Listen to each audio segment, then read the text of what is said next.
벚꽃 야담. 방문해주셔서 감사합니다. 구독, 좋아요, 알림 설정은 여러분의 응원입니다. 벚꽃 야담 이야기 시작하겠습니다. 조선 어느 깊은 산골에 이름 있는 명문가에서 시집온 절세미인 송화마님이 살고 있었습니다. 송화마님은 마음씨가 곱고 인자하여 어려움을 겪는 이웃이 있으면 먼저 나서서 돕고 위로해 주곤 했죠. 그런 마님을 동네 사람들은 진심으로 존경하고 따랐습니다. 하지만 송화마님의 삶에 어둠이 들이오기 시작했죠. 서방 충섭이 기방에 드나들며 기생들과 어울려 밤마다 웃고 떠드는 사이 마님은 점점 집안에서 소외되어 갔던 것이었습니다. 그러던 어느 날 늘 기방에 있을 시간이건만 서방이 집에 있는 게 아니겠어요. 송화마님은 서방이 기방에 가지 않고 집에 머무는 모습이 무척이나 반가웠습니다. 하여 정성껏 음식을 차려 안방으로 들어갔죠. 헌데 이것이 무슨 일이랍니까? 기생초연이가 자신의 방에서 떡하니 서방 옆에 앉아 속닥거리고 있는 것이 아니겠어요. 송화마님은 정성스럽게 차려온 밥상을 내려놓고 서방한테 말을 했답니다. 서방님, 어찌하여 제가 머무는 안방까지 기생을 드렸다는 말입니까? 서방 충섭은 어디에서 술을 하고 왔는지 몸을 잘 가누지 못하고 기생초연이한테 기대어 앉아 있었습니다. 서방이 하는 일에 여편 내가 토를 타는 것이냐? 밥맛 떨어지게. 그러니 썩 나가거라. 제가 서방님의 아내입니다. 어찌 저를 이리 멀리하시려 하십니까? 그 이유를 아직도 모른단 말이냐? 그럼 똑똑히 들어라. 너는 애교도 없고 투박해서 이제 실증이 났다. 헌데 초연이는 어떠하냐? 야들야들하고 애교가 넘치지 않느냐? 나는 더 이상 너 같은 목석과는 살 수 없다. 나가든지 아니면 종처럼 살든지 내가 알아서 해라. 송화마님은 혼인을 하여 정성껏 서방을 섬기며 함께 잘 살아가는 것이 도리라 믿고 있었습니다. 하지만 전혀 예상치 못한 서방의 냉정한 말에 송화마님의 마음은 큰 충격을 받아 아무 생각도 할 수 없을 정도로 혼란스러웠죠. 결국 마님은 집에서 가장 구석진 곳에 있는 작은 별채로 조용히 거처를 옮겼습니다. 송화마님은 방 한 구석에 쪼그려 앉아 서방이 했던 말을 마음속 깊이 되새기고 있었습니다. 바로 그때 멀리 떨어진 안방에서 서방과 초연이가 깔깔거리며 웃는 소리가 들려왔답니다. 송화마님은 차마 믿기지 않는 현실을 부정하려 귀를 막고 흐느껴 울기 시작했죠. 저는 그저 서방님만 바라보며 살아왔지요. 그런데 오늘 제 가슴에 대못을 박으셨습니다. 저는 이제 어떻게 살아가야 합니까? 그렇게 눈물 속에서 울다 지친 송화마님은 결국 싸늘한 방바닥 위에서 그대로 잠이 들고 말았습니다. 다음 날 아침, 송화마님은 잠에서 일어나 밖으로 나갔죠. 헌데 서방과 초연이가 송화마님을 기다렸다는 듯이 말했습니다. 서방님도 그동안 고생 많이 하셨네요. 말을 이렇게 못 알아듣는 여인과 사셨으니 참으로 답답하셨겠습니다. 내 마음을 알아주는 것은 우리 초연이 밖에 없구나. 송화마님은 두 사람의 대화를 듣고 있으려니 억장이 무너져 내렸답니다. 어제 밤새 흘린 눈물도 부족했는지 송화마님의 눈이 촉촉하게 젖어가고 있었죠. 이제 알아들었으면 어서 나가라는 말이다. 내가 내쫓아야 나가겠다는 것이야? 서방은 작은 보따리 하나 송화마님한테 쥐어주고는 질질 끌어 대문 밖으로 내쫓았습니다. 그리고 큰 대문은 큰 소리와 함께 굳게 닫혔답니다. 마음씨 착한 송화마님의 마음에 증오와 배신이 크게 자리 잡았죠. 하여 송화마님은 결국 종이처럼 찢긴 마음을 안고 친정으로 발걸음을 옮겼습니다. 허나 친정이라던들 다르지 않았습니다. 이거사, 여기가 어디라고 온 것이냐? 시집을 가면 그 집 귀신이 되어야 한다고 말해주지 않았더냐? 아버지 오시기 전에 어서 가거라. 어머니는 자신이 가지고 있는 폐물을 주면서 말했죠. 이 정도면 작은 집은 얻을 수 있을 것이다. 어서 가거라. 송화마님의 어머니는 쫓겨난 딸의 등을 떠밀며 가라고 했지만 마음은 찢어지는 듯 애려왔습니다. 송아마님의 아버지는 가문의 먹칠하는 일이라면 그 어떤 것도 참지 않았으니까요. 그리하여 마님은 서방과 부모한테 외면당하고 아주 먼 산골 마을에 허름한 초가집을 얻어 살게 되었습니다. 헌데 귀하게 성장한 송아마님은 할 줄 아는 것이 아무것도 없었죠. 장작 패는 것부터 불 피우는 것, 그리고 밥하는 것까지 할 줄 아는 것이라곤 아무것도 없었습니다. 그리하여 마님은 모든 것이 귀찮아 그대로 찬 방바닥에 누워 잤답니다. 하루가 지나고 이틀이 지나도 마님의 굴뚝에서는 연기가 나지 않았습니다. 한편 마님의 집에서 조금 떨어진 옆집 초가집에서는 연기가 나지 않는 굴뚝을 보며 궁금해하는 사람이 있었죠. 바로 덕구와 덕구어멈이었답니다. 저 집 옆편네는 이슬만 먹고 사는지 굴뚝에 연기 한 번이 나오지 않는구먼. 어머니는 남의 집일이 그리도 궁금하나요? 이슬만 먹어도 배가 부르나 봅니다. 이놈아, 이슬만 먹는다고 해서 똥이 나오냐? 먹고 사는 것이 얼마나 중한디. 냅둬요. 배가 고프면 밥해서 먹겠지요. 두 사람은 그렇게 말을 하고는 밭으로 일하러 갔습니다. 한편 송아는 잠을 자고 일어나니 배가 고픈지 뱃속에서 요란한 소리가 났답니다. 큰일이네. 쌀은 있는데 밥을 어떻게 하지? 아무래도 옆집에 가서 도움을 청해야 할 것 같다. 헌데 숫기가 없는 마님으로는 전혀 모르는 사람한테 부탁을 한다는 것은 상상도 못 해본 일이었죠. 하여 옆집을 오간 것만 수십 번. 해가 저물어가고 다른 집의 굴뚝에는 연기가 모락모락 일렁이고 있었습니다. 송아마님은 덕군의 집담에 숨어 마당을 기웃거렸죠. 웜에 아까부터 거북이처럼 얼굴이 보였다. 들어갔다 하는구먼. 덕군은 장작을 패다가 어머니가 가리키는 곳을 보니 정말이지 송아마님이 담에 숨어 얼굴만 넣다 뺐다 하는 것이 아니겠어요. 덕구는 그 모습이 너무 귀여운 나머지 피식 웃었습니다. 덕구어멈은 송아마님이 언제쯤 도움을 청할지 지켜보고 있었죠.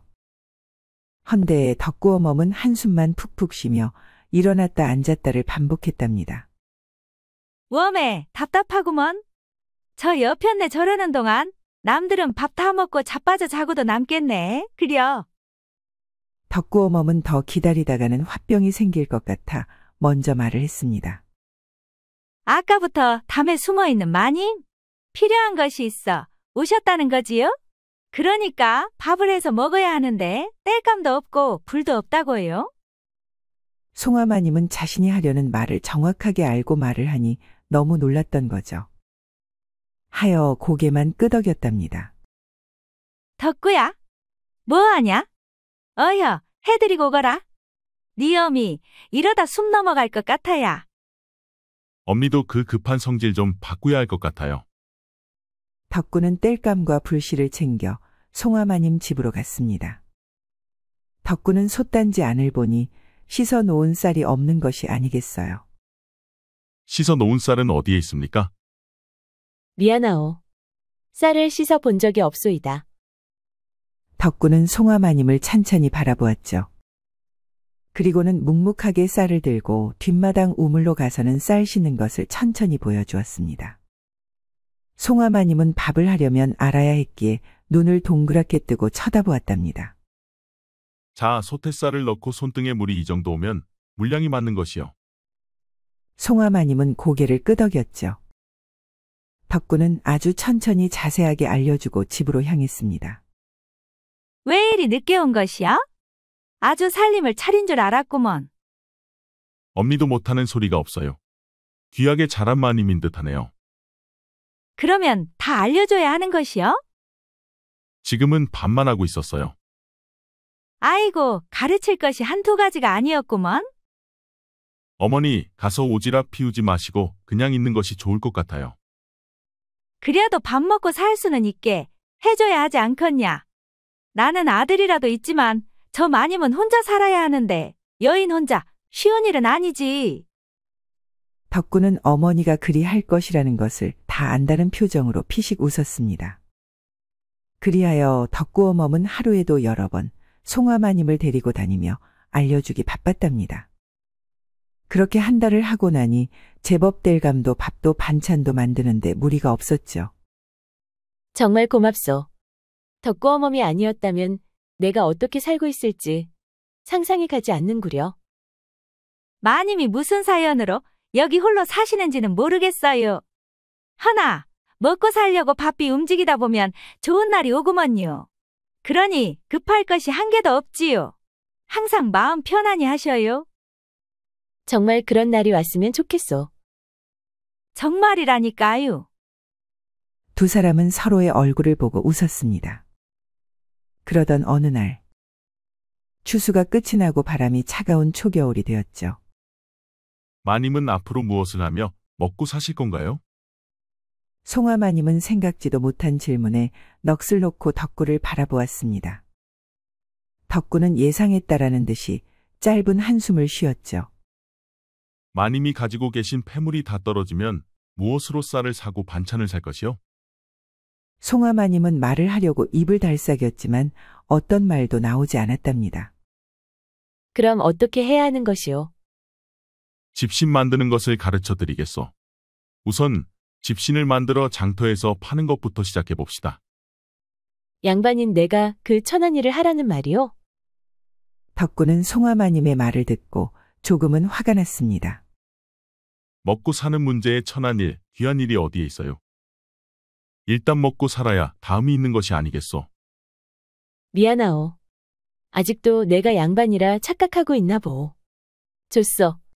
알려주시오. 그리하여 덕구는 마님한테 집신 만드는 것을 가르쳐 주었답니다. 헌데 고운 손에 피가 나고 물집이 생기고 그런 송아마님의 손을 보니 덕구의 마음이 찡해왔습니다. 더 이상은 못하겠소이다. 손이 너무 아프오. 하여 덕구는 송아마님의 손을 잡고 피를 닦아주며 말했죠. 나한테 시집 오겠소. 배불리 밥 먹여주고 등 따뜻하게 해줄 수는 있어. 송아마님은 생각지도 못한 덕구의 말에 화들짝 놀라며 손을 뺐습니다. 덕구는 다시 정색을 하며 말했답니다. 이제 정신이 드십니까? 마님이 살았던 것처럼 사시려면 이 아픔 정도는 참아내야 한다는 것을 아셔야 합니다. 송아마님은 더 이상 불평도 없이 천천히 집신을 만들기 시작을 했죠. 덕구는 송아마님의 자그마한 고운 손이 상처로 가득하여 가슴이 아팠답니다. 이렇게 독하게 살지 않으면 세상 혼자 살기 힘듭니다. 제가 이렇게 독하게 한다고 너무 싫어하지는 않았으면 좋겠소만. 덕구는 내심 송아마님한테 미움을 받는 것은 싫었습니다. 허나 자신이 독하게 대하지 않는다면 송아마님이 혼자 살아가는데 힘이 들 것이 분명했기에 쓰린 가슴을 다잡고 독하게 할 수밖에 없었죠. 그렇게 한 달이라는 시간이 지나고 송아마님의 집신 만드는 솜씨는 그 누구도 흉내를 낼 수가 없었습니다. 어린아이 집신에는 또 하나의 끈을 넣어 집신이 커도 벗어지지 않게 만들었으며 여인의 집신은 여인의 발이 작게 보이게 꼼꼼하고 촘촘하게 만들었고 사내들 집신은 아주 튼튼하게 만들었죠. 그렇게 만든 집신은 장터에서 인기가 많아 가지고 간 집신은 노을이 지기 전에 다 팔렸으며 집신을 못 산 사람들은 주문을 해놓기도 했답니다. 그렇게 찾는 손님이 많아지면서 송아마님은 돈을 많이 벌게 되었습니다. 허나 송아마님은 지금 버는 돈만으로 만족하지 못했죠. 하여 잠을 줄여가며 일을 했답니다. 마님이 무언가를 착각하는 것 같아요. 무슨 소리요? 송아마님은 손을 멈추고 덕구어멈을 의아한 표정으로 바라보고 있었습니다. 마님은 사람이어요. 사람은 일도 하지만 내일을 위해 잠도 자야 하지요.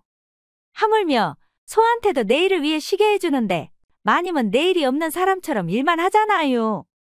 그러다 쓰러지면 돈이 많이 있어도 무엇하겠어요. 송아마님은 덕구어멈의 말을 듣고는 손에서 집신을 놓고 그대로 쓰러져 잠을 잤답니다. 웜에 이렇게 미련할 수가 있는 것이요? 아니, 왜 이리 마님 몸을 혹사시키는지 모르겠네.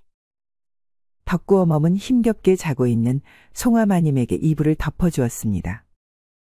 다음 날 아침, 송아마님은 밖에서 자신을 부르는 소리에 눈을 떴죠. 부인, 내가 왔소. 내 목소리도 잊은 것이요? 송화마님은 방문을 열고 나가보니 자신을 내쫓은 서방이 서 있는 것이 아니겠어요. 송화마님은 그 자리에 망부석이 되어 서방 충섭이를 바라보고 있었습니다. 제가 사는 곳을 어떻게 알고 왔나요? 당신이 집신을 잘 만든다고 알려줘. 모르는 사람들이 없소이다. 송화마님은 의심스러운 눈빛으로 충섭을 쳐다보았답니다. 사실 당신을 내보내고 내가 얼마나 후회를 했는지 아시오? 며칠 후에 당신을 찾았지만 어디로 갔는지 알 도리가 없었소. 송화마님은 서방 충섭이가 자신을 찾았다는 말에 마음 한구석에서는 작은 기대감이 밀려오고 있었습니다. 충섭은 구구절절 자신이 잘 못한 것에 대해 늘어놓았죠. 내가 미쳤나 보오. 그 기생년이 나를 홀린 것이오. 지금은 정신을 차렸으니 걱정하지 마시오. 지난 날을 반성하니 우리 다시 시작을 하면 어떻겠소? 송화마님은 다시 시작하자는 충섭의 말에 놀라지 않을 수가 없었답니다. 버려놓고 지금 와서 다시 시작을 하다니요. 저는 싫습니다. 충섭이는 송화마님의 완강한 반응에 내심기가 죽어 어깨를 축 늘어뜨리고 죽상을 하고는 말했습니다. 내가 무슨 염치로 이런 말을 하는지 모르겠소. 난 지난날 내가 용서가 되지 않소. 그래서 다시 시작할 수만 있다면 그 전에 못한 것들을 다 해줄 생각을 했을 뿐이오. 내가 미안하오. 지금 와서 내가 무슨 염치로. 충섭이는 뒤돌아 대문을 나서고 있었습니다.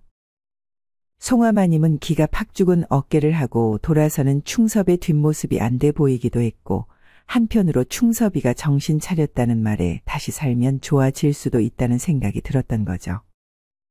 난 당신을 아직 믿을 수가 없습니다. 그러니 나한테 확신을 줄 수 있게 해주시오. 부인, 고맙소. 나한테 기회를 준다는 것이 아니오. 내가 부인한테 믿음을 주지 못해 미안할 뿐이오. 내가 앞으로 잘하리다. 충섭은 기분이 좋았던지 덩실덩실 춤을 추며 길을 나섰습니다. 송화마님은 멀어져가는 충섭이의 뒷모습을 바라보다 문득 함께 웃고 사랑하던 지난날이 떠올랐습니다. 그 시절의 충섭이는 참으로 따뜻하고 다정한 사람이었습니다. 마님이 하는 말에 귀 기울여 주었고 작은 일에도 환히 웃으며 고마워할 줄 아는 사람이었죠.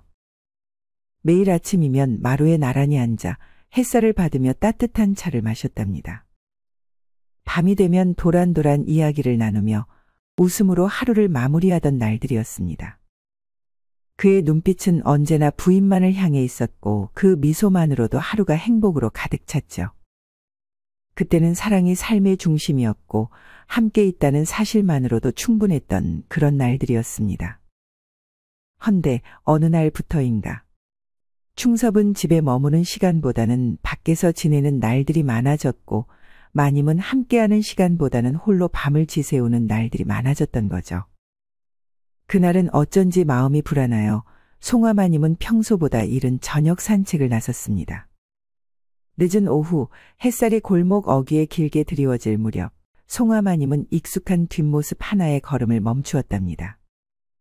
저만치 앞 충섭이 웃고 있었죠. 그 옆에는 한복자락을 가볍게 흔들며 걷는 젊은 여인이 있었는데 그 얼굴은 송화마님도 익히 알고 있는 기방의 초연이었던 거죠. 초연은 충섭의 팔에 가볍게 손을 얹고 들뜬 목소리로 무언가를 속삭였고 충섭은 그 말에 웃음을 터뜨리며 초연의 머리카락을 정겹게 넘겨주었습니다. 두 사람 사이엔 오래된 연인처럼 자연스럽고 익숙한 기류가 흘렀죠.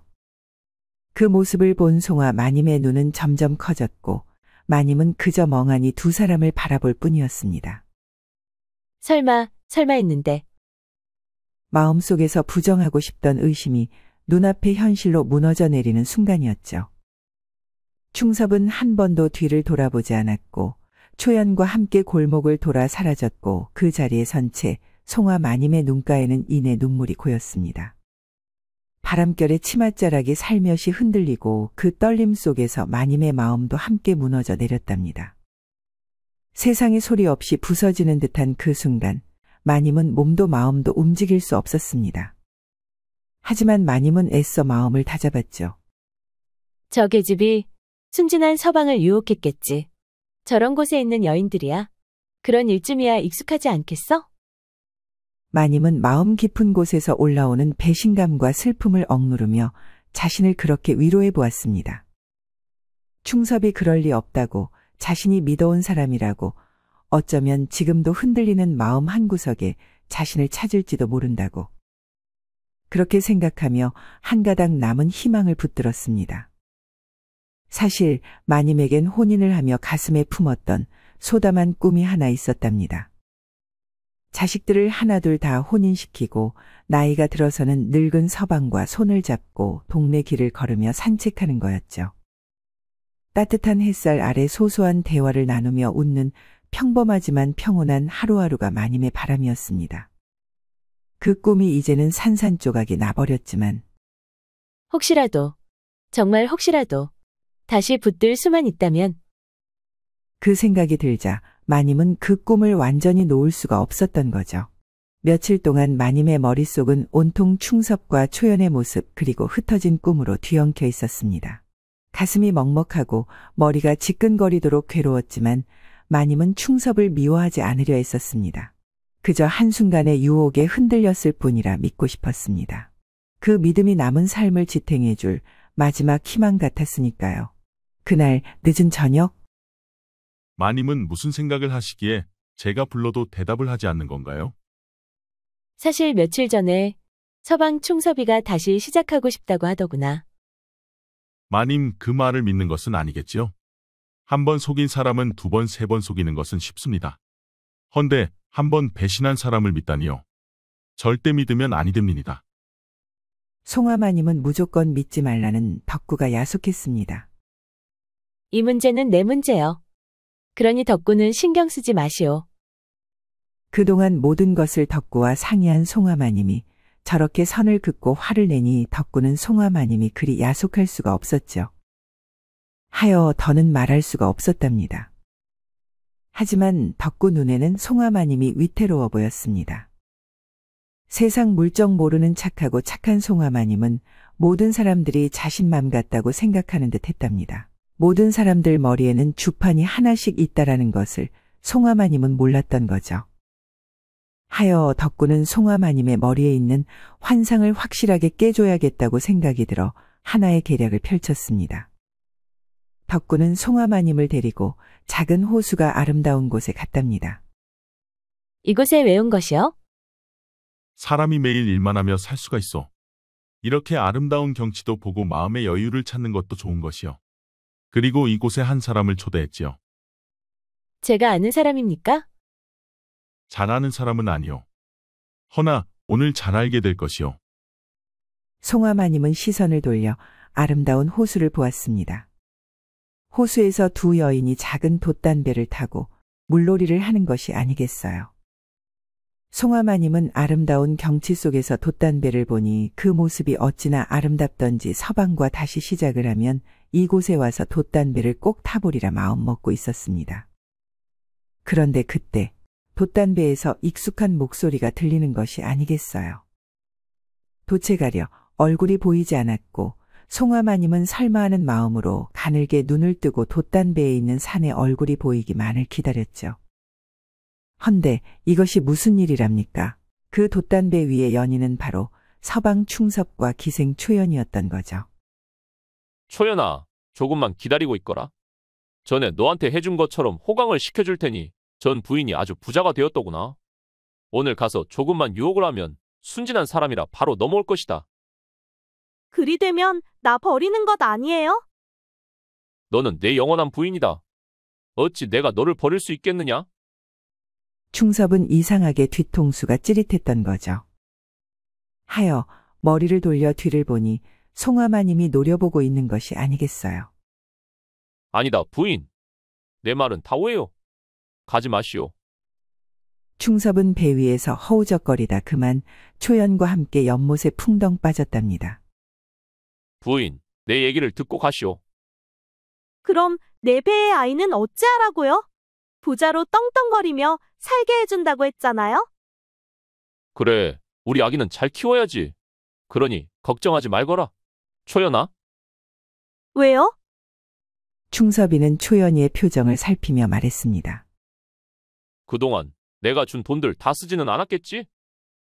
지금 그것을 말이라고 해요? 초연아, 소리치지 말거라. 뱃속에 있는 아기가 놀라면 어찌하려고 하느냐? 혹시나 하고 물어본 것이다. 주변에 있던 사람들은 물에 빠져 생쥐 모습을 하고는 티각태각하는 모습에 정신없이 웃었습니다. 덕구는 아무 말 없이 걷기만 하는 송화마님의 슬픈 그림자를 따라 쫓아갔죠. 얼마나 걸었을까? 나한테 보여주려고 이리 하신 겁니까? 송화마님의 눈에서는 폭포수 같은 눈물이 흐르고 있었죠.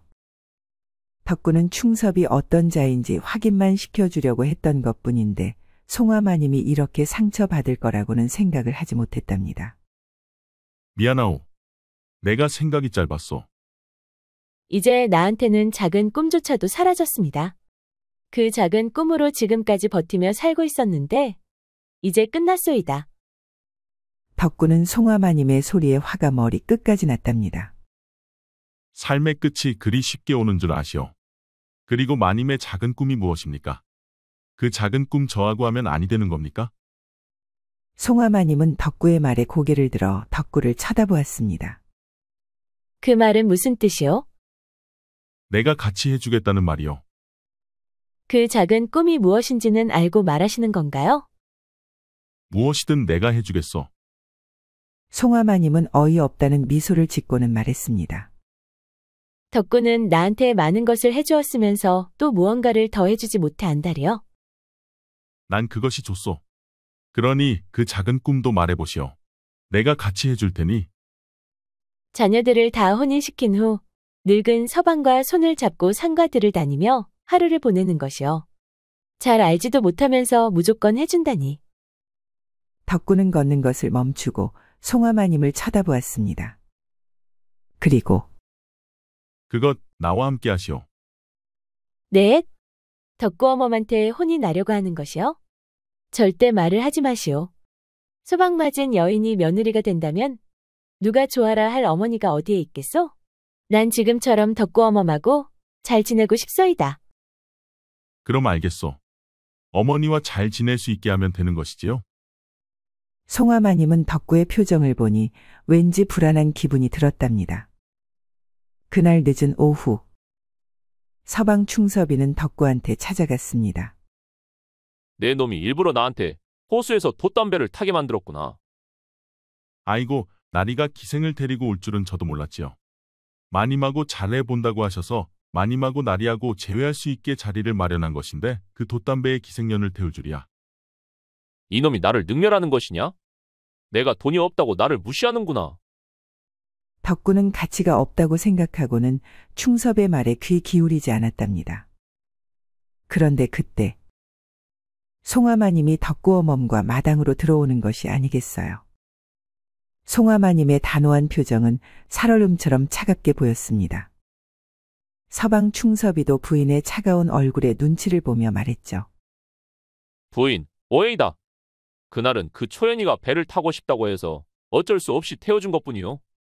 그건 우연이란 말이오. 당신 눈에는 내가 아직도 바보로 보이나 봅니다. 참으로 어리석은 사람입니다. 사람은 고쳐 쓰는 것이 아니라는 어른들 말씀이 딱 당신을 두고 하는 말 같소. 앞으로 내 앞에 나타나지 마시오. 덕구 어멈은 옆에서 듣다가 충섭이 누구인지 직감하고는 말했답니다. 우리 마님 잘 하신다. 맞구먼요. 사람을 고쳐 쓰진 왜 고쳐 써요? 새 것도 많은 디요. 너는 누구인데 불난 집에 부채질하는 것이냐? 연병.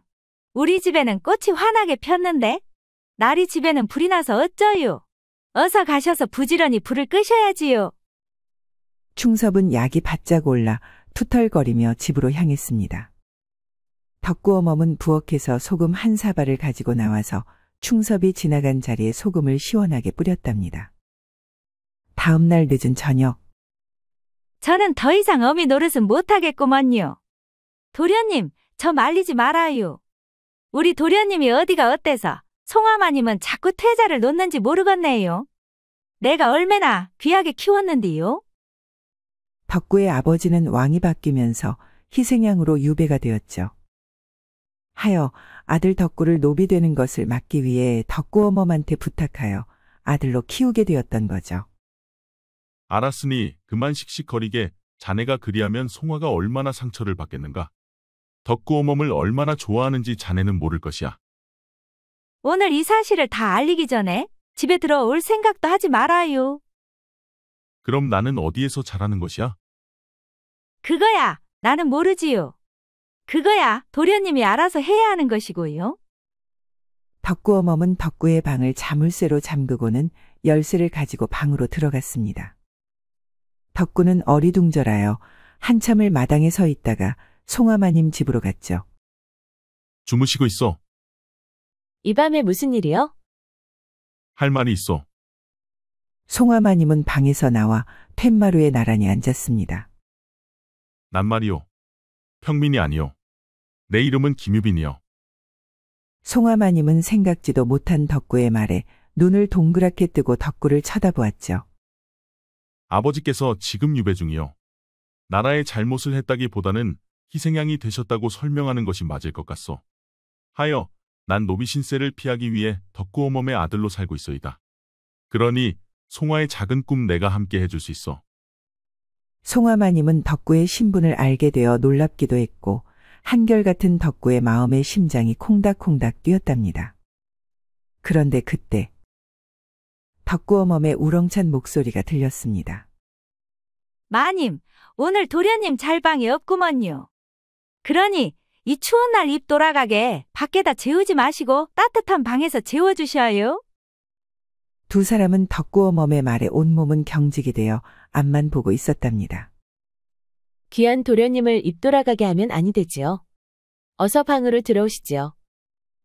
덕구는 슬금슬금 방으로 들어갔고 두 사람의 대화는 더 이상 없었습니다. 다만 몸의 대화만 있을 뿐이었죠. 다음 날 아침, 덕구어멈은 아침 일찍 덕구가 집으로 들어오는 것을 보고는 말했답니다. 얼굴이 돌아간 것 없이 멀쩡한 것을 보니 방에서 재워졌나 보네요. 덕구어멈 너무 놀리지 마시게. 도련님, 놀리는 재미로 사는데 어떻게 해요? 송화마님은 두 사람의 티각태각하는 모습에 너무 행복하여 한박 웃음이 저절로 지어졌답니다.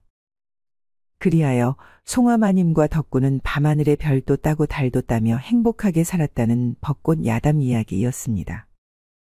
설정송백이라는 사자성어가 있죠. 눈 덮인 한겨울에도 푸르름을 잃지 않는 소나무와 잣나무처럼 시련 속에서도 마음을 굽히지 않고 품위를 지키는 삶은 결국 가장 고귀하고 아름다운 빛을 남깁니다. 진정한 강함은 고통 속에서도 변하지 않는 따뜻함이라는 것을 그 조용한 인내가 우리에게 말해주는 듯 하네요. 이 이야기가 재미있으셨다면 구독, 좋아요 그리고 알림 설정 부탁드립니다.